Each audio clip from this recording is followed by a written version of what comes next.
మన ఫ్యామిలీ అందరికీ good morning అండి. ఈ వీడియో వినాయక చవితి రోజుదండి.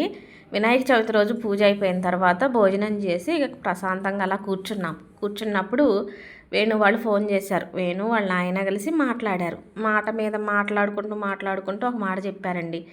మీకు చెప్పలేదు కానీ ఈ మధ్యన చిన్నపాప కింద పడి చేతికి దెబ్బ తగిలి కొంచెం నరం చెదిరింది అని చెప్పారు. మాకెందుకు చెప్పలేదు ఆ మాట అంటే 10 రోజుల ముందు మిమ్మల్ని మేము చూస్తూనే ఉన్నాం.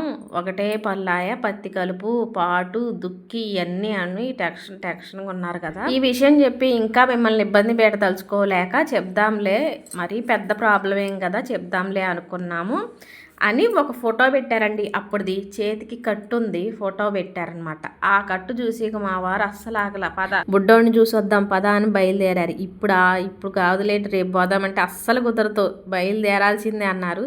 సరే అని బయలుదేరి అక్కకు కూడా ఫోన్ చేశాను. మేము ఇట్లా ఖమ్మం వెళ్తున్నాం, పిల్లల్ని చూసి వస్తామంటే నేను కూడా వస్తా అని కల్లూరు వచ్చిందంటే మేము వెళ్ళే దారిలోనే కల్లూరు కాబట్టి బస్ దగ్గరికి వచ్చేసింది. ముగ్గురం కలిసి ఖమ్మం వచ్చాము.